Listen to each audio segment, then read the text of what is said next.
Hello everyone. तो चांद chapter number 43 खुले में रसोई।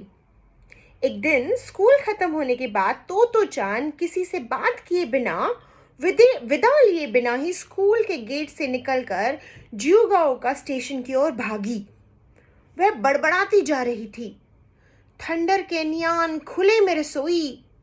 एक छोटी सी लड़की के याद रखने के लिए यह लंबी चौड़ी और कठिन बात थी। शायद उतनी भी नहीं जितनी कि उसने एक कॉमिक में पढ़ी थी। कहानी कुछ यूं थी कि एक आदमी का नाम बेहद लंबा था। एक बार वह कुएं में गिर गया। कुछ लोग पास से गुजरे। नाम पूछा। नाम इतना लंबा था कि वह बताए इससे पहले ही वह डूब गया। तो चांद पूरी बात बार बार दोहराती जा रही थी।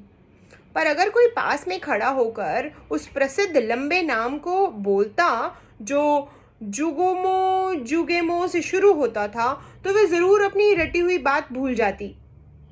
सच तो यह था कि अगर एक भी बार किसी कीचड़ के गड्ढे को पार कर इतना भर कहती कि ये कूदी, तो भी वह अपनी बात भूल सकती थी। इसलिए अपनी बात को बार बार रटते रहने के अलावा उसके पास कोई चारा नहीं था। भाग्य से उस दिन ट्रेन में उससे किसी ने भी बात नहीं की, न ही उसने किसी चीज को आतुरता से जानना चाहा।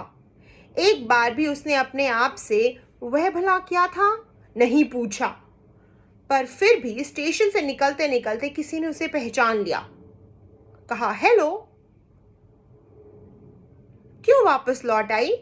तो चांद जवाब देने ही वाली थी कि ऐन वक्त पर उसने अपने आप को रोक लिया। सिर्फ हाथ हिलाकर अभिवादन किया और जल्दी से घर की ओर भागी। वह जैसे ही घर के दरवाजे पर पहुंची तो मां को देखा। देखते ही जोर से बोली, थंडर कैनियन, खुले में रसोई। मां कुछ समझी नहीं। उसने पहले सोचा कि यह कोई जूडो पुकार होगी। तब सोचा शायद 47 रोनिन का कोई नया नारा होगा। तब कहीं जाकर उसे समझ में आया, जियोगाओका से 3 स्टेशन पहले एक बेहद सुंदर जगह थी। जगह का नाम था तोदोरोकी केइकोकू, यानी थंडर कैनियन वज्रपात दर्रा। टोक्यो शहर का जाना माना दर्शनीय स्थल था वह। वहां एक बड़ा सा झरना था, एक नदी थी, आसपास घना और सुंदर जंगल था। अब तो चांद की बात में समझने को बचा था एक हिस्सा, खुले में रसोई। इसका मतलब जरूर यह होगा कि सब बच्चे वहां जाकर रसोई पकाने वाले होंगे।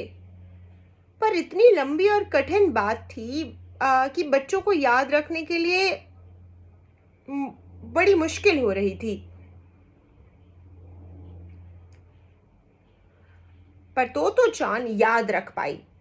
इससे यह सिद्ध हो जाता है कि अगर बच्चों की रुचि जाग उठे तो वे कठिन से कठिन बात को भी याद रख सकते हैं। याद रखने की बात के बोझ से मुक्त होकर तो चांद ने चैन की सांस ली। अब वे जल्दी जल्दी एक एक करके दूसरी बातें बताने में लग गई। अगले शुक्रवार को बच्चों को स्कूल में इकट्ठा होना था। साथ में उन्हें एक सूप का प्याला, एक चावल का बर्तन, एक जोड़ा चॉपस्टिक्स और एक कटोरी कच्चे चावल ले जाने थे। हेडमास्टर जी का कहना था कि वहीं पककर 2 कटोरी भात बन जाएंगे। हाँ, वहाँ के लोग सुअर के गोश्त का सूप भी पकाने वाले हैं। वहाँ वे लोग, इसलिए साथ में थोड़ा सा मांस और कुछ सब्जियां भी ले जानी है। बच्चे अगर दोपहर बाद कुछ चना चबेना खाना चाहें तो वो साथ ला सकते हैं। अगले कई दिनों तक तो चांद जब भी घर में रहती माँ के इर्द गिर्द मंडराती रहती। वह बड़े ध्यान से देखती कि माँ छुरी कैसे पकड़ती है, भगोना कैसे उठाती है, चावल कैसे परोसती है। माँ को रसोई में काम करते देखना उसे अच्छा लग रहा था। पर सबसे अच्छा उसे तब लगता था जब माँ गरम ढक्कन या भगोना छू लेने पर कहती है, अरे ये तो बड़ा गर्म है, और तब चट से अपनी तर्जनी और अंगूठे से अपने कान के कोने को पकड़ लेती है। ऐसा इसलिए करती है क्योंकि कान हमेशा ठंडे रहते हैं, माँ ने समझाकर बताया। तोतो चान के लिए ऐसा करना बड़प्पन की निशानी थी। इस बात का प्रमाण भी कि रसोई करने का माँ को लंबा चौड़ा अनुभव है। उसने अपने आप से कहा, जब हम थंडर कैनियन में कुछ पकाएंगे तो ठीक मैं भी ऐसा ही करूँगी। आखिर शुक्रवार आ गया। सब ट्रेन से थंडर कैनियन पहुँच गए। हेडमास्टर जी ने जंगल में इकट्ठा हुए बच्चों को ध्यान से देखा। उनके नन्हे प्यारे लंबे चेहरे ऊंचे पेड़ों से छनकर आती हुई धूप में चमक रहे थे। उनकी पीठ पर लदे झोले सामान से भरे थे। वे उत्सुकता से हेडमास्टर जी की बात सुनने का इंतजार कर रहे थे। उनके ठीक पीछे विशाल झरना था। झरना अपने ही लय ताल में बराबर झर रहा था। अब हेडमास्टर जी ने कहा, सबसे पहले हम छोटी टुकड़ियों में बंट जाते हैं। कुछ बच्चे चूल्हा बनाएंगे, कुछ चावल साफ कर चावल पकाएंगे, उसके बाद हम सब सूप बनाने का काम करेंगे। तो करें तैयारी। बच्चों ने तब पत्थर, कागज, कैंची से पुग कर अपने आप को टुकड़ियों में बांट लिया। चूंकि वे सिर्फ 50 के लगभग थे, इसलिए जल्दी ही वे 6 टुकड़ियों में बंट गए। तब कुछ खड्डे खोदे गए। ईंटों से चूल्हे बने। ऊपर लोहे की छड़ें रखी गई ताकि भगोना रखा जा सके। कुछ बच्चे लकड़ी चुनने जंगल की ओर भागे तो कुछ दूसरे चावल धोने नदी की ओर। बच्चों ने अपने काम बांट लिए। तोतो चान ने कहा कि वह सब्जियां काटेगी और पोर्क का सूप बनाएगी। तोतो चान से 2 वर्ष बड़ा लड़का भी सब्जियां काट रहा था, लेकिन उसके काटे टुकड़े या तो बहुत बड़े थे या बहुत छोटे। फिर भी वह जुटा रहा। पसीना उसके नाक पर चमकने लगा था। तोतो चान ने माँ की नकल करते हुए बैंगन, आलू, प्याज और जिमीकंद आदि के टुकड़े काटे। उसकी काटी सब्जियों का आकार ठीक था। उसने बैंगन और चुकंदर के बारीक टुकड़ों में नमक मिर्च लगाकर अचार भी बनाया। अपने से बड़े बच्चों को भी वह सलाह देती जा रही थी। उस समय तोतो चान को लगा कि वह तो माँ ही बन गई है। सच तो यही था कि सब बच्चे उसके अचार से बड़े प्रभावित भी हुए थे। मैंने सोचा कि बनाकर देखते हैं बनता है या नहीं, उसने बड़ी विनम्रता से कहा।